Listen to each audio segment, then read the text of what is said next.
Good morning, everyone. I'm Request Pustrano, and I'm the last reporter. Uh, my topic is all about Bill's Cone of Experience. It was made by Edgar Dale, 1946. This cone shows the different levels of learning, from concrete, real experience to abstract, symbolic or words only. The idea is simple. The more we experience and use our senses, the better we understand and remember. Uh, the 10 levels of Bill's Cone of Experience. Number one, direct purposeful experience. This is the most concrete level. Example, students actually to do activity like planting seeds, cooking, or doing an experiment. Muni ang pinaka-direct na learning, ang estudyante mismo ang nagbuhat, dili lang nagtanaw, meaning we learn this when we experience something ourselves. Number two, contrived experiences. There are imitations of simulations of real experiences. Example, using models, mock-ups, or role-playing, like a fight similar or fake version. Dili gyud real situations, pero parehas sa tinuod aron masabtan gyapon sa estudyante. It helps us learn safely and easily. Number three, dramatized experiences. This is learning through acting or role play. Example is acting out a story, dramatizing a historical event, nagdrama or nag-acting ang estudyante para mas ma-feel o mas masabtan ang topic. It builds understanding through emotion and imagination.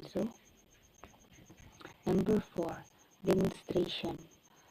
Someone's show how something is done while students observe. Example is the teacher demonstrates how to bake or how to use a microscope, and ang teacher nagpakita kung saan pagtrabaho dayon ang estudyante nagtanaw ug nag-observe. It's effective because that students uh, can both see and hear the process. Moto siya ang demonstration. Number five is study tips. This means going outside the classroom to learn. Example, food trips to museums, farms, factories, or libraries. Ang klase adto sa gawas para makita sa tinuod nga situations, it connects classroom learning to the real world. And number six is exhibit. These are displays of things, pictures, or informations. Example, science fairs, classroom displays, or museums exhibit. Ang mga butang gipakita o gi-display aron makatuon ang mga estudyante. Students can observe, explore, and ask questions. And number seven is television and motion pictures. These are videos or movies that show real or imaginary experience. Examples, educational videos, documentaries, films. Uh, nagamit og TV o movie aron sa uh, makakita og masabtan ang lesson. Then it lays direct pero effective gihapon kay makita ang movement og madungog ang sound. And number 8 is still pictures, recordings, and radio. These are photos, recordings, and audio programs. Example, listening to a recorded lesson or looking at photos of events. Dili siya molihok pareha sa video pero makahatag hapon og idea. This level helps learners imagine the real situation. And number 9 is visual symbols. So these are graphs, charts, maps, and drawings. So example is a bar graph, pie chart, map of a country. Uh, sa kuan ba is simbolo nga atong makita pero kinahanglan sabton og interpret. It makes complex ideas easier to understand. And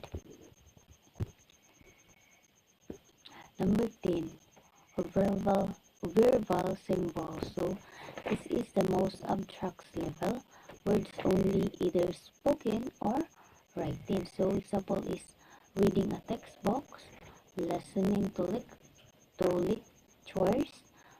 So sa kuan pa is puro na lang words, so kinahanglan mag uh, imagine o mag-interpret. So it's harder to understand if students have no real experience yet. So key insights from Dale's code. So uh, move from concrete to abstract. So start with real experiences before moving to ideas and words. So uh, sa kuan pa bisay sugdi sa tinuod nga kasingatan una pa mo adto sa theory. So example is let student plant first before explaining photosynthesis, and avoid using one medium only. So don't just lecture or use one type of material. So dili lang magsalig sa usa ka pamaagi sa pagtudlo. Use a mixed demonstrations, videos, and discussion para lively ang learning, and avoid jumping to abstract too early.